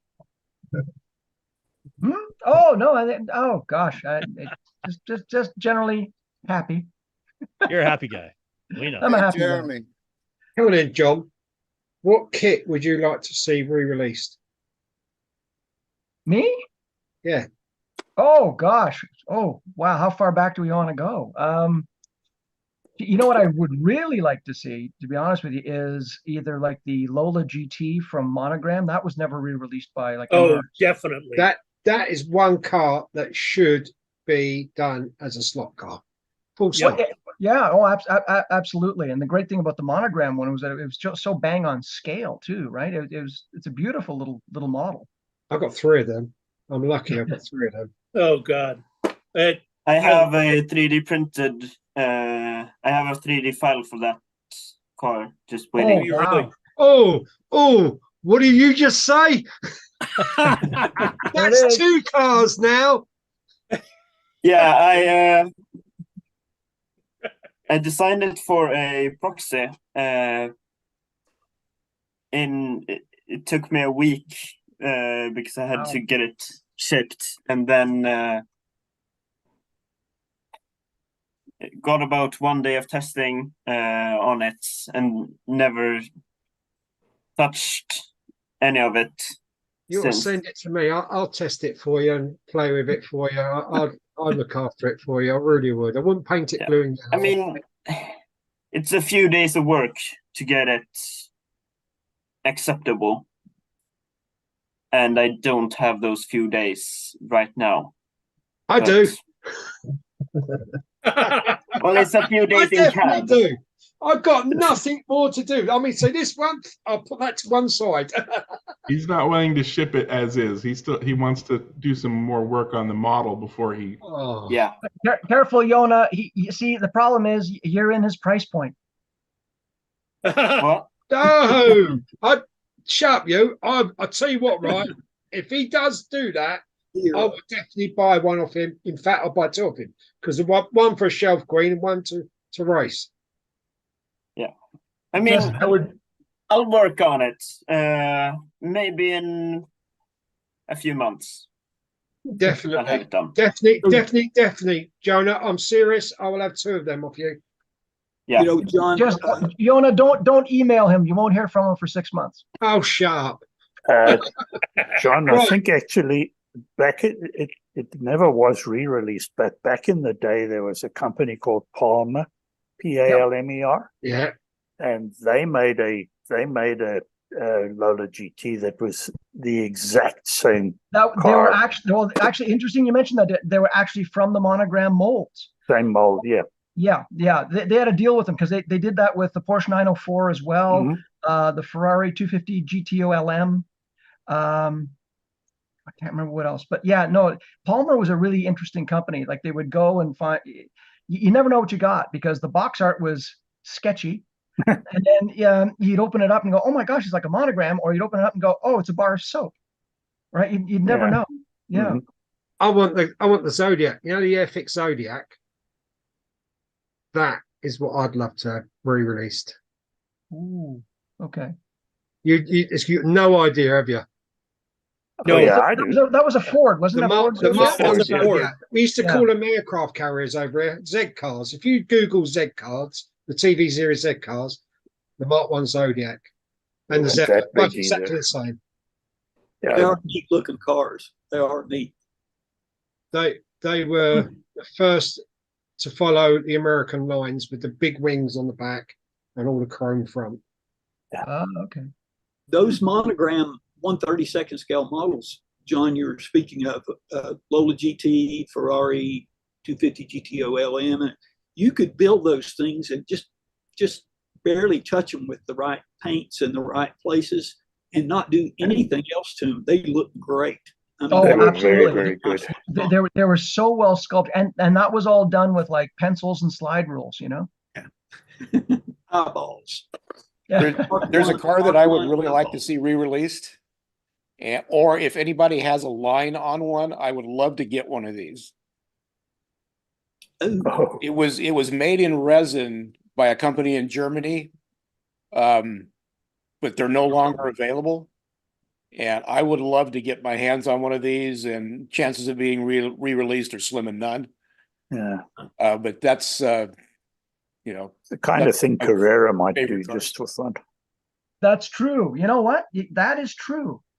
You would just fire that off to Carrera and say, look, if you want to have a laugh, make one of these.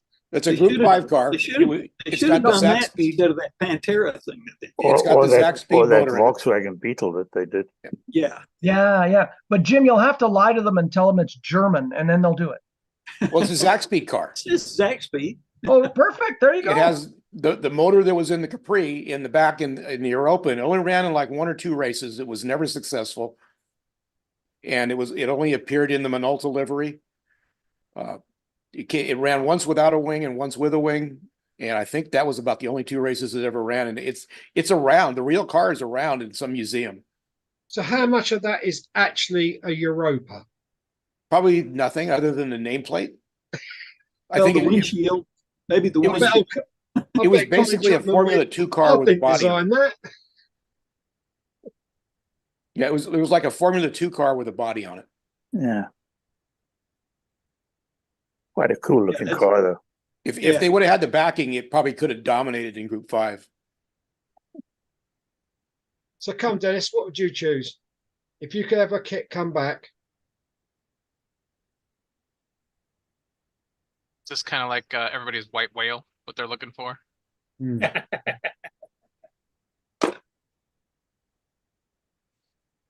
Dennis, his hard drive shorted out there. Yeah, I'm thinking. I know. It's a long ways to go back and think. I mean, yeah, it's a lot of years to process. I was saying that to my wife last night. I don't know where the time has gone. We're 60 years on from when I got my first slot car set for Christmas of 1963. Wow. And, it's just crazy.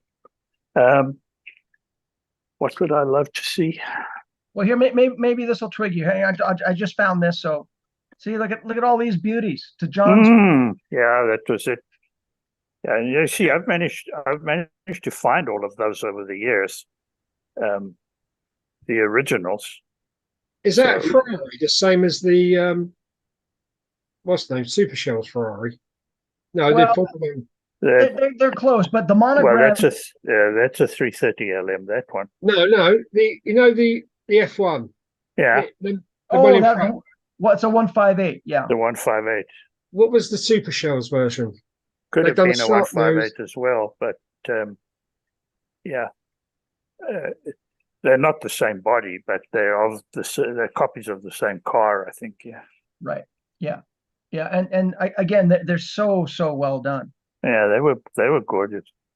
Yep. Who knows? I haven't ever really thought about that, Paul. I'll have to think about it again. John, what would yours be then? This is Dewann's a body I bought from Dewann, monogram 250. Yeah. LM. It is really good. I mean, and John, as nice as the Fly release was, when you compare the monogram to the Fly, the monogram is just so much nicer. Yeah, and when you look at the racer ones that came out, they were so wildly out of scale. Yeah, they were almost fat like and pudgy. Yeah, they're almost like 1/28th scale. Yeah, they were too wide, and they really looked wrong. The interesting thing there is we all call that a 250 LM, but the box art and the boxing from Monogram called it the 330P/LM. You remember? The race cars never had 250 engines in them. They were always something larger, 330s, I think. Who's that? That's Don with a Monogram GT40 GT. Yeah. That's mine. I've got one of them, but no chassis. Hold on, Don. Yours is beautiful. You have both headlight lenses too. Yeah. Turn it upside down. What chassis is under there? It looks like the brass kit chassis. Yeah. No, that's just part of a chassis. That car, as I recall, was sold in 3 versions. There was the aluminum car, the aluminum chassis car that came in some of the race kits. There was a brass chassis car that came in some of the sets, and then there was one with the Series 2 chassis, the kit that you had to build up. I don't think that the Ford ever came in the Series 1 chassis as a build-up kit. But Don's got them all there. Yeah. I Yeah, think that's my favorite one of all of them. That's beautiful. You know, I think Don actually shot that ad I just showed. The 275 LM. Yeah, that's a pretty car. Yeah. Again, And- the Super And that Shows one was shorter, never isn't it? available as a set car. That only ever had the Series 1 and Series 2 brass chassis. Because I'm still looking for chassis for them. yeah, When I find same one, here, they mate. want more than what I paid for all the cars. So Over here, they're like rocking horse poo. Yeah, I've got some bits and pieces. I don't think I've got anything complete, but I've got bits and pieces if anybody's looking for spare parts, chassis parts. But I don't think I've got any complete chassis left anymore. well, you Yeah, see, so all that I have is Don, this. that piece, that's the back end of the chassis that should be underneath the Ferrari. Now, if you can get them, Dennis, correct me if I'm wrong, but if you can get, remember the the MRRC, what they call them, Sebring chassis, the adjustable plastic ones. Yeah, Yeah, they would fit under there really well. they'll fit under there, yes, but Those are hard to find also. nowadays. Yeah, John Weber's Don, got one there. Don, He's one of the ones with the Sebring chassis.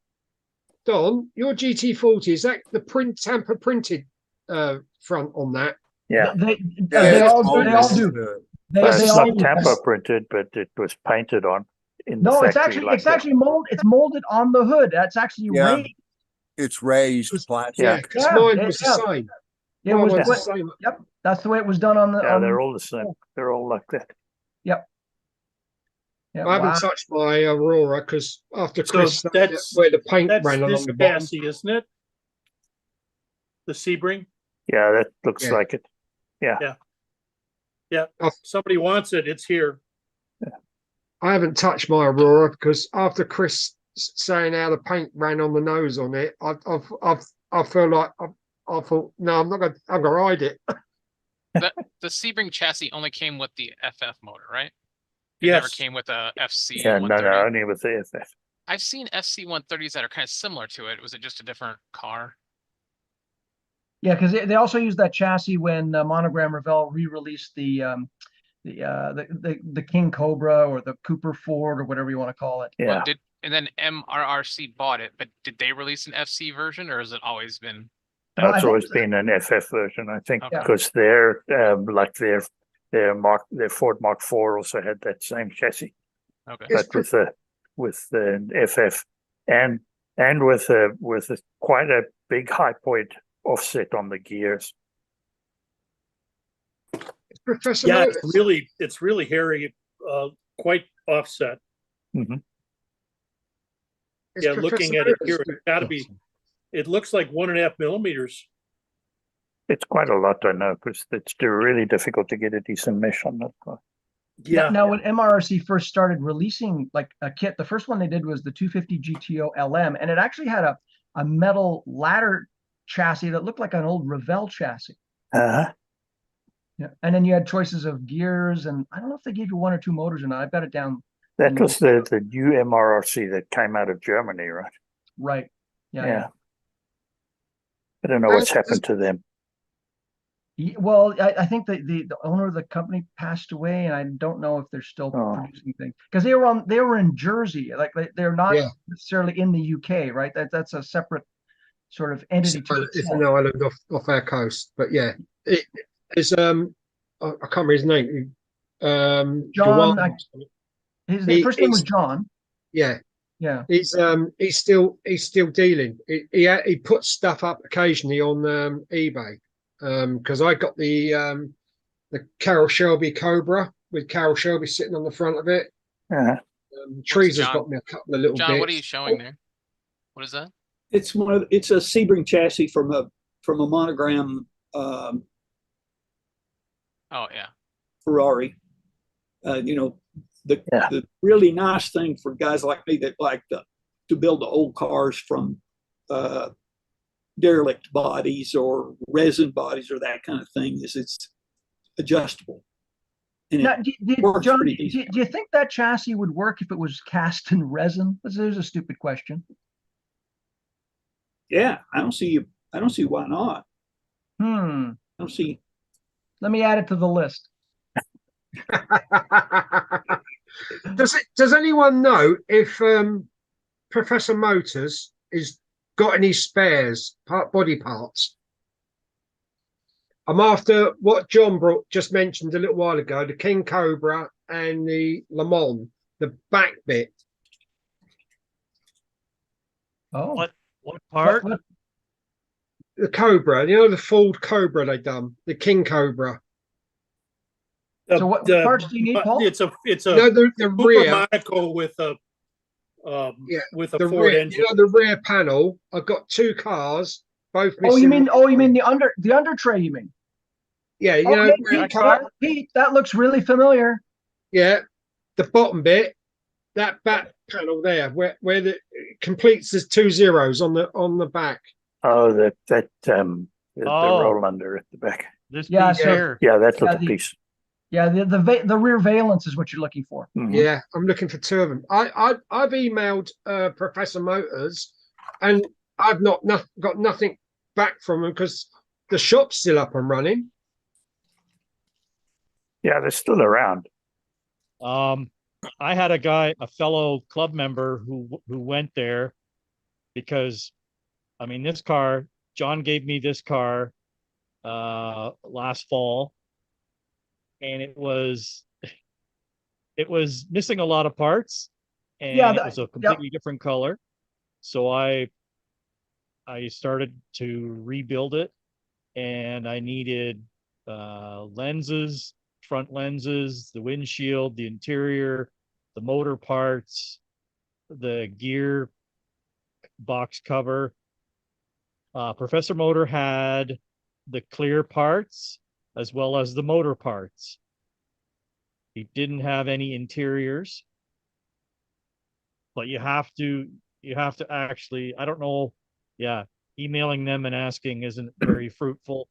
There was a guy on Slot Forum, I forget his name now, but I think he works there, and he kind of dropped a hint and said, they do have those. They may not say they're in stock on the website, but they do have them, and they did.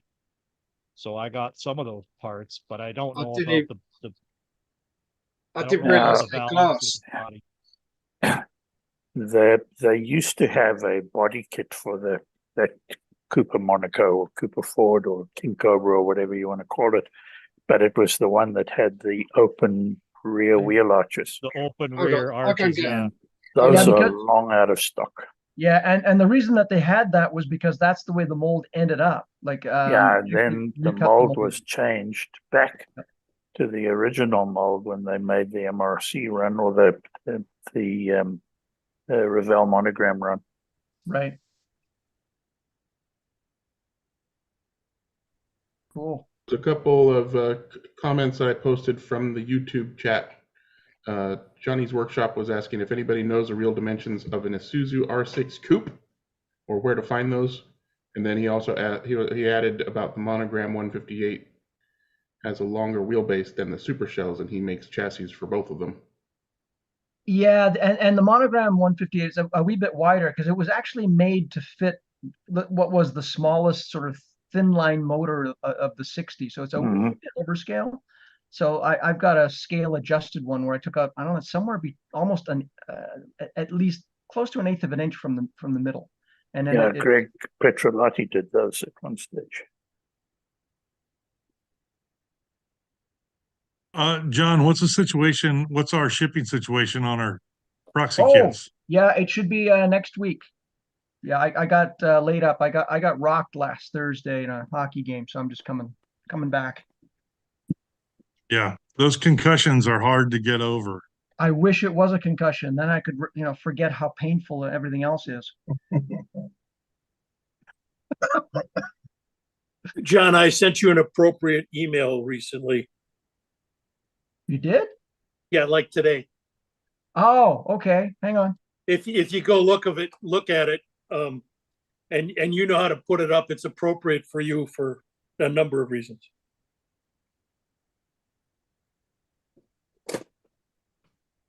have kind of a slot car related question. Let me share this real quick. Right, these are my dad's. Why is it like this car here is the Rebo slot Tom's Castrol? Why is it this is the only Tom's Castrol car? Because like in the 90s, this was like the most popular car because of Gran Turismo video games. Like, but it just seems like there's only one company that's made this car so far. I don't understand.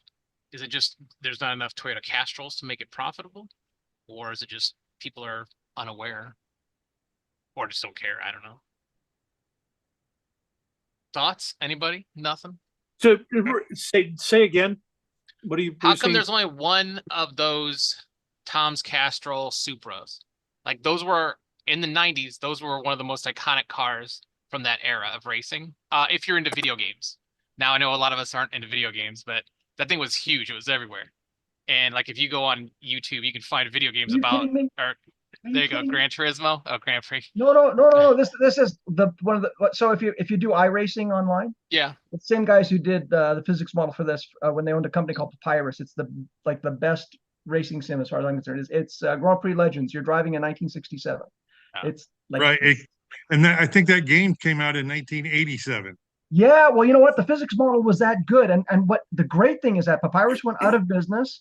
They left everything open source, and they got how we do modeling to make things better and rivet counting.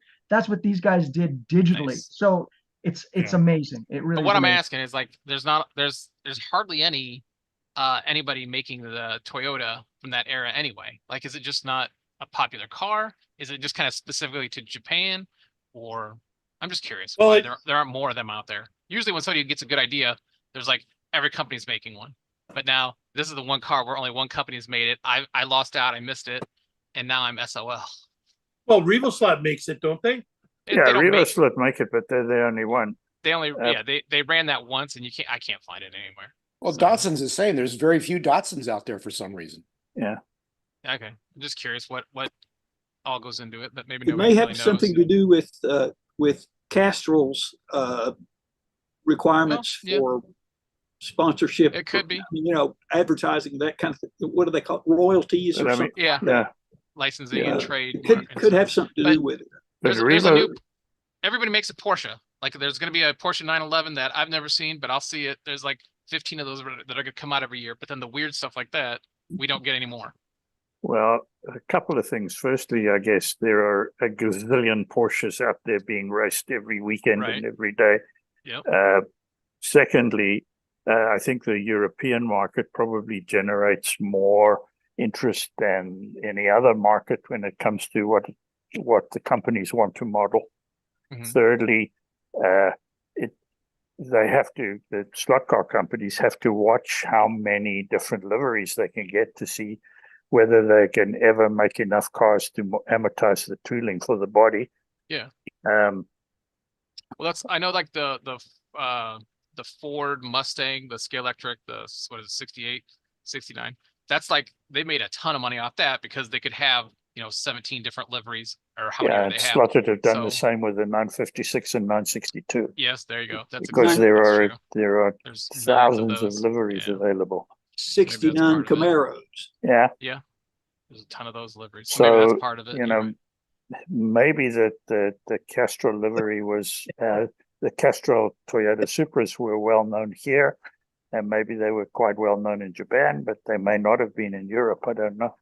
Yeah, I don't see a lot of Supras from the 90s at all. But like, what's that movie with Vin Diesel? Those movies, there's like that was a big car in that thing, and then all the tuners. I'm just curious. I thought it was a little more popular, and maybe it just wasn't very popular.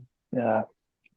Faster and Furious, or yes, that's it. Now that has real life physics in it. I can tell you when they're jumping across parking structures, very realistic. Yes. Yeah, physics are suspended for those movies. Yes, you have to suspend a lot of disbelief to watch those. Yeah. Physics isn't a law in those movies. They're more like a suggestion. No. That's the back bits I was on about. Yeah. These are that's again, Dad's cars. I found a box full of Dad's cars, and again, this one, all the tar crap inside it. But So would they? I didn't even know they had what's the name, windscreens on them. Yeah, there's a little Four bits screen to that went find. around. I found some of the bits. There's a metal bit that goes inside there, isn't there? Mm-hmm. Yeah, a little insert. Yeah, I bought some of them on eBay. I don't know what I'm going to do about the front posts because for some unknown The reason, front posts were molded into the interior, as I recall. Yeah, that's right. It was of the flat interior. When you got it as a model kit, you had a choice of having the full interior or the flat interior. Yeah. Yeah. So I've got to get an interior as well. And that does Professor Motors still hold these parts? No, I don't think so, because they had a run of the bodies, and I don't know that they ran any extra parts. I think they probably just ran the body because the mold would have molded the body and the extra parts all in one mold, and so they certainly, from what I can see on their website, there's nothing there. If only someone had a 3D printer. Yeah, if only. Yeah, you can't 3D print glass, can you? Yeah, He's got. Professor Motor says they've got 5 of the Cooper Ford replacement glass in stock. Oh, the glass you can probably get, yes. The glass. Well, so that's on their website now. Yeah. No. No, Courtney just ordered bought them. all 5, and now the price has gone up mysteriously. Yeah. Actually, Courtney just bought them, and they're now double the price. Yeah. Right. Australian dollars to Canadian to US. It's a mean conversion. Why would it be Australian dollars? Wait, you're not It says they're Australian? $8.95 US, so It'd be sterling to US, wouldn't it? yeah, but I just like to throw Canadian in there because of John and the Hanson brothers. That's all. Never mind the Hanson brothers. They released the super scale set in the movie. It was awesome. Play slot cars. I know. Absolutely. Yep. They brought. I love Paul Newman's line when he goes, "They brought their toys with them." I loved it when they put on the foil. Sorry. Oh, that stinking root beer. Yeah, exactly. And okay. Yeah, now you know that's real. You know, that was written by a woman whose brother went through that whole sort of minor league hockey system. That's all real stuff that happened. It's unreal. That's crazy. Oh yeah. Yeah. Hey, you guys seen that there's a company making the laser cut slot car track pieces? Has anybody seen that? That's out of Australia, isn't it? I don't know. It's like I thought it was one of the guys that are making scenery as well. That they're gonna start making like track pieces. But I'm just curious, with a wooden track like that, if it's in, 1-foot sections, doesn't that kind of defeat the purpose of having a wood track where you get 8-feet strips that are flat? Because you're going to be going over every 12 inches, you're going to be hitting a bump. I don't know. I know there was an Australian company that was doing these modular pieces. They came in 3x3 sections or something, and you could swap them around and butt them together and change the configuration of the track. I think they're still there, but I never could figure out exactly. And they would be very expensive to get, pay for all that ocean. They're still around. Racetrack Scenics is doing the modular Racetrack Scenics is doing it. Yeah, Racetrack. I thought I'd seen one of the newer companies trying something like that. Yeah, they have several kits right now. One's a small oval, and they have one that you can modify with all types of things. It starts around $500, I think.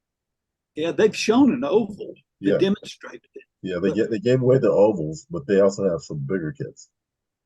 We get it with for braid or for the copper tape, and several different configurations. They have where you can have the chicanes and without chicanes and things like that. But this Racetrack Scenics is doing it now.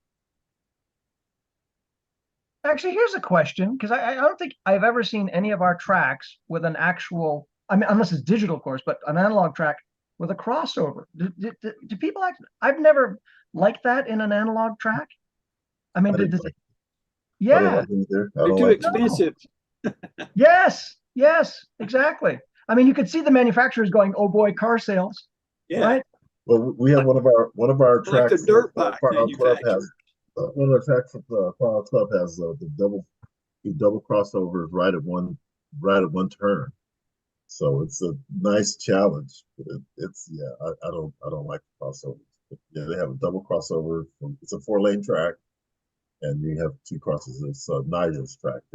I guess you could call that the Dean Martin Straight. That's it, Mr. Slot Car right there. Oh yeah. Well, that's the modular. Yeah, Yeah, that's cool. Instead of a computer program, they have little cutouts you can design. They have their modules, and then you can cut them out and build your own on your tabletop. Yeah, and that then is order them. Oh, Paul, that's perfect for you. You don't need a computer. Shut up. I'm trying to figure out how to buy these bloody windscreens. You have to print. You have to print it. You have to have a computer.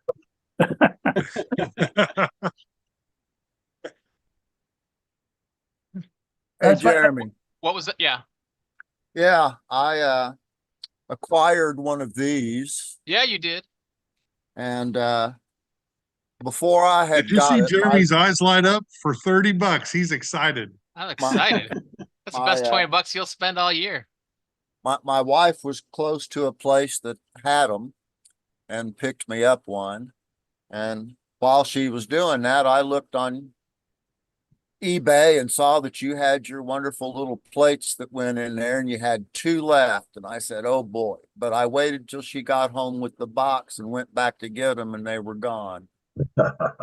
When are you going to resupply your So there might be some up right now if you look again, but I'm doing a laser upgrade, so it'll be about 2 weeks before I get any more built. Don, while we're here, buy direct. Never mind that auction site. Buy direct. Yeah. Cut out the middleman, man.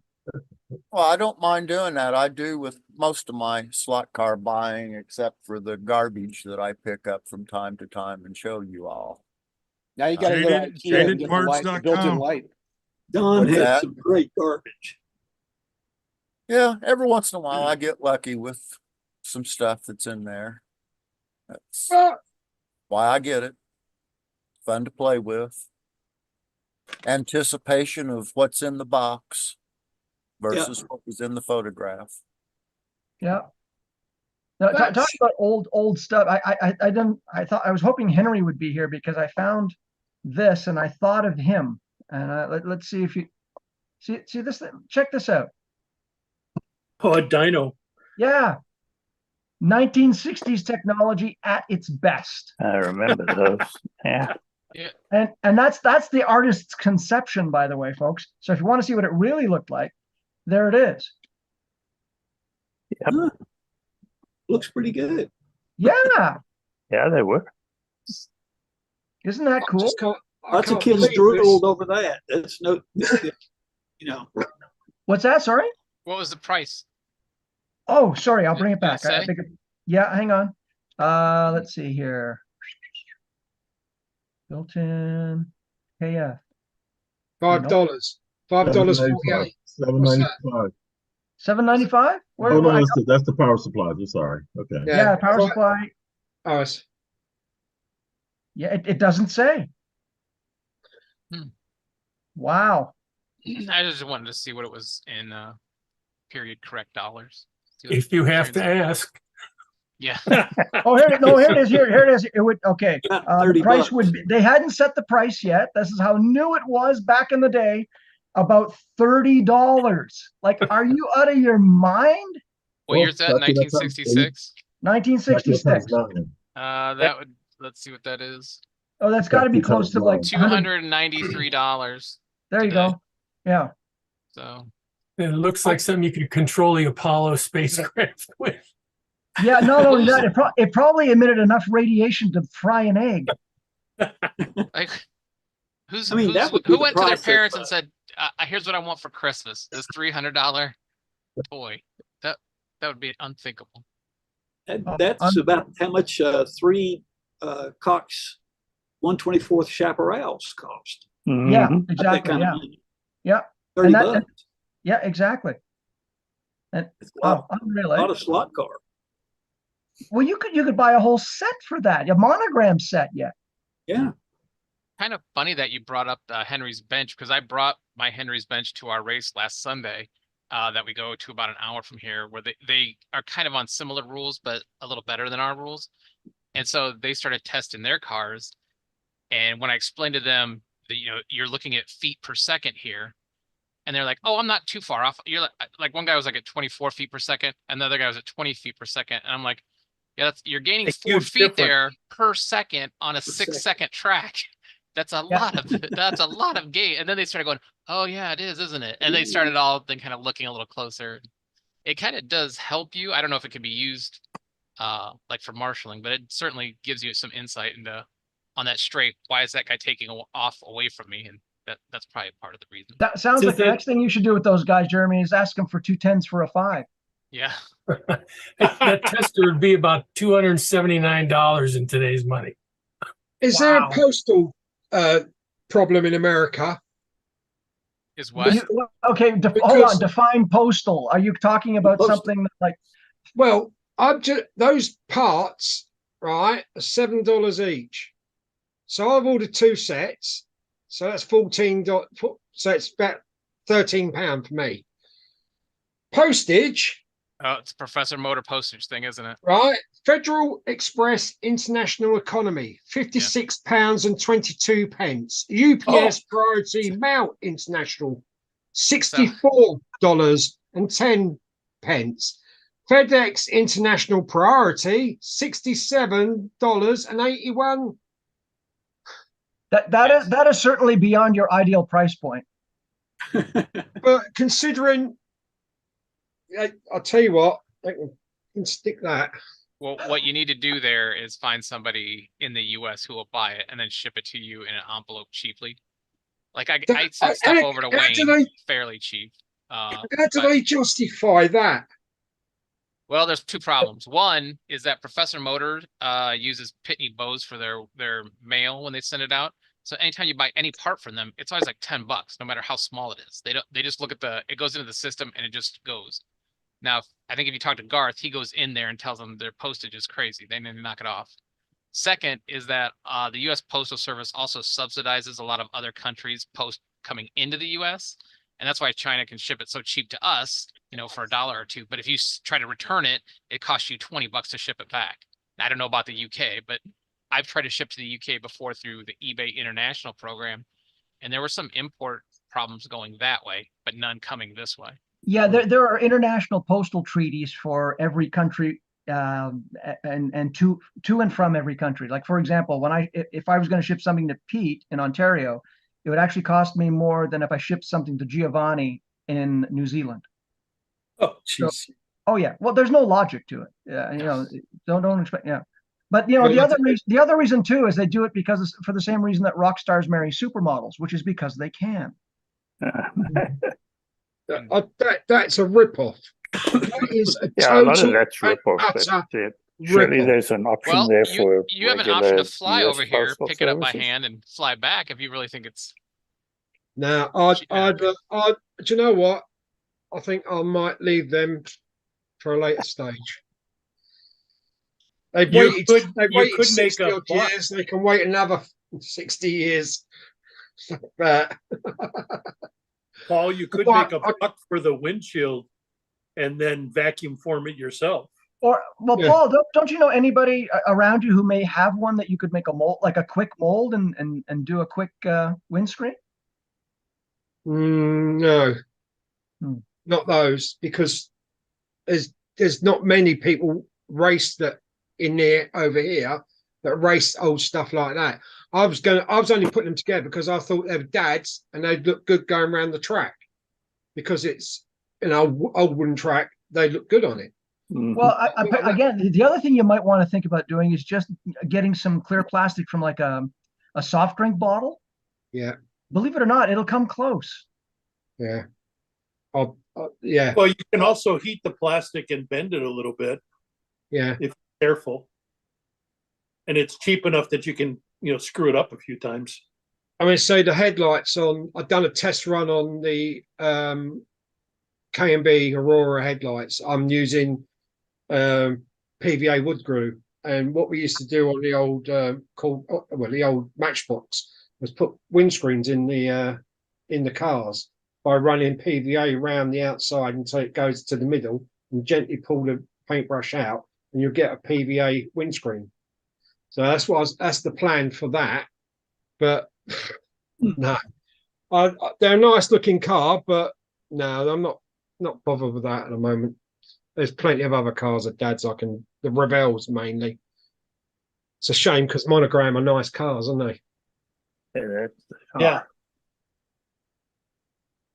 No, not at that price. Stop that. That just gave me a heart attack, that did. What? But what part are you looking for, Paul? He was looking for the glass for the Cooper Ford. Am I sharing a picture? You are. You are. Oh, who knows what this is? That's that Isuzu R6 that the guy on YouTube was asking about. That's correct. It piqued my interest, so I went away to have a little look. And it's a car I know nothing about, never knew it existed. Turns out it's a 1969 entry to the Japan GP. Didn't know Isuzu ever did motorsport, quite honestly. Yeah, they made some nice, some fast little sedans, Group 2 cars. I guess they were Group 2. So I'm going to gamble, because we haven't actually taken the subject up at all, that no one would know where you would go to find the correct dimensions for the full-size car. I'd probably have to go onto blueprint.com or one of those weird sites that has all those 3D drawings. What about profile publications? Didn't they done a lot of drawings in the 60s, didn't they? Some of the Japanese model companies like Tamiya and Aoshima and Arai, and they made some really nice kits, and sometimes they would have spec sheets in the instructions and give you all those dimensions and everything. The Toyota Cannon car was nice, wasn't it? I'm going to presume that no one ever slotified this and made it a production car. No. You're right. No way to make your money back on that. That's probably one of a kind. Anyway, there you go. I found out what it was. Don't know how long it ran for, but it was made for 1969, and that's what I found out just looking around the web. They made a Group 7 car too. Isuzu did. That was real nice. I guess it was an R7. It was a really nice looking Group 7 car too. Well, what I can tell you is that Chappie Man 66, who occasionally joins the chat, has been active in attempting to replicate that and 3D print it. Oh, yeah, there you go. That looks pretty close. Yeah, I'm sure he's aware of that, because I've found that Chappie Man has been involved in trying to replicate it, and I know that the guy that asked the question has found that, because it's on the slot. I found it on the Slot Forum thread. So he's onto it. There's something going on with that. Looks like a very nice slot car if it comes off. Well, hopefully he finds the information he needs to make the perfect print. On that note, we're going to stop the live stream, but as always, we'll keep chatting about random stuff. Until next week, everybody, wave bye. Hitting the end button. Bye. Weird.